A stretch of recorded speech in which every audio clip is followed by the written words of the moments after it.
Ne débutez pas en Ayurveda sans avoir regardé cette vidéo, car vous allez y découvrir l'une des habitudes les plus faciles à mettre en place, avec des bénéfices juste incroyables. Hello les gens heureux, je suis Nathalie Fabre, professionnelle de l'Ayurveda. Je vous propose de découvrir la boisson ayurvédique par excellence, ainsi que ses nombreux avantages. Et si vous restez jusqu'à la fin, vous pourrez me dire dans les commentaires si vous connaissiez les profils des différentes eaux sur le marché et surtout me donner votre avis sur les fontaines à eau.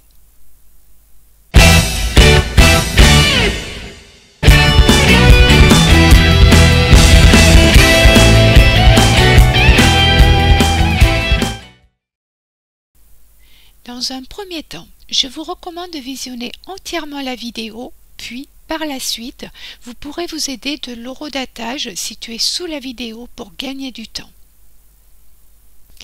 Pour cette recette, vous aurez besoin d'eau, tout simplement. Si vous débutez, commencez à acheter progressivement l'ensemble des ingrédients nécessaires aux recettes. Le plus important est de commencer progressivement à intégrer l'Ayurveda dans votre vie, celle de votre famille ou de votre entourage. C'est un conseil essentiel qui est donné par tous les professionnels de l'Ayurveda. Et pour toutes les personnes suivies par un professionnel, toujours prioriser les recommandations de votre thérapeute. Je ne me lasse pas de vous le répéter, mais préparez-vous à mettre tout votre cœur, tout votre amour et plus que tout, toute votre joie dans la préparation de la recette. Elle n'en sera que meilleure car vous y aurez intégré vos intentions.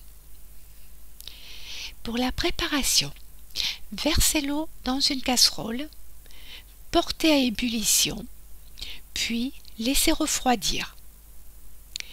Et dégustez en pleine conscience pour être dans le parfait esprit ayurvédique. Peut-être êtes-vous surpris que je vous propose une recette sur l'eau bouillie, mais comme vous allez le comprendre dans mes recommandations de professionnels de l'Ayurveda, une majorité de débutants oublie de modifier sa consommation hydrique. Et de ce fait, les principes de base que nous avons commencé à voir dans les 2 dernières vidéos et que vous pouvez visionner en cliquant sur le i en haut à droite de la vidéo ou dans la barre d'infos sous la vidéo, neutralisent la bonne pratique de l'Ayurveda. C'est dommageable, d'autant que cette petite erreur est très facile à corriger. L'eau est la boisson la plus importante à consommer. Elle est riche en prana, la force vitale. Elle est tridoshique, c'est-à-dire qu'elle convient à tous les profils ayurvédiques dès lors qu'elle est prise à une certaine température. Je vais y revenir plus loin dans la vidéo. Elle est à consommer en quantité raisonnable et quotidiennement. En cas d'excès, l'eau déminéralise le corps, diminue l'énergie, la vitalité et provoque une déshydratation de la peau et des tissus.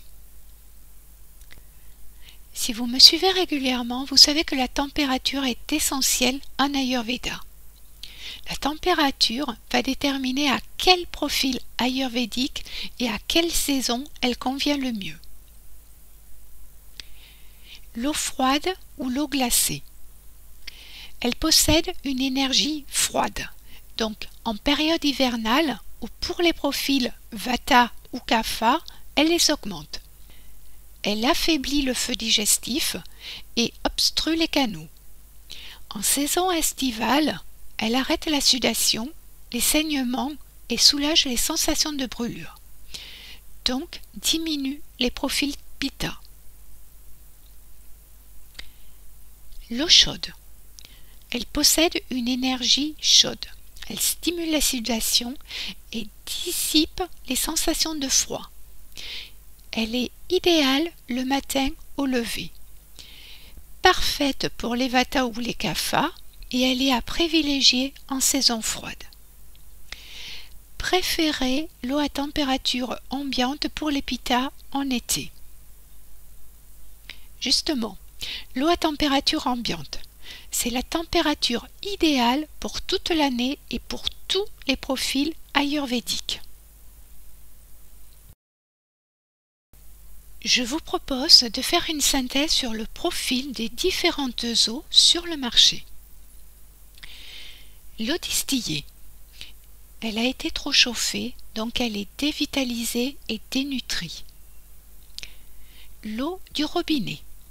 Elle est chlorée, dévitalisée et elle augmente l'amas. L'amas sont les déchets dans l'organisme. L'eau en bouteille. Elle est meilleure que l'eau du robinet, mais dévitalisée. L'eau gazeuse. Il en existe de deux types.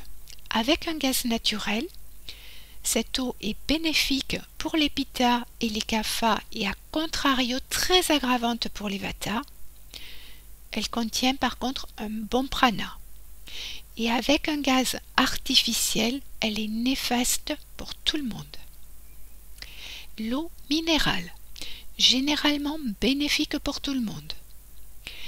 L'eau de source ou de puits, elle est bénéfique pour tout le monde. Et l'eau filtrée, elle est très recommandée. Il existe à ce jour de nombreuses études scientifiques qui démontrent son efficacité, et qui plus est en cette période de Covid. D'ailleurs, j'envisage d'acheter une fontaine à eau. Avez-vous des retours d'expérience? Et que pensez-vous de la marque Berkey? Connaissiez-vous les particularités ayurvédiques des différentes eaux? Et seriez-vous intéressé par la même vidéo sur les infusions, le thé ou les jus? Dites-moi en commentaire. Et surtout, n'oubliez pas de partager la vidéo pour faire connaître l'Ayurveda. J'ai mis à votre disposition un questionnaire sous la vidéo pour que vous me fassiez part de vos prochains souhaits concernant les recettes. Merci d'avance pour cet échange. Et dernier point, likez la vidéo, abonnez-vous à la chaîne et activez la cloche pour être les premiers informés des prochaines actualités ayurvédiques. Maintenant, je vous souhaite à vous, la communauté des gens heureux, une très belle, lumineuse et joyeuse journée. À très vite!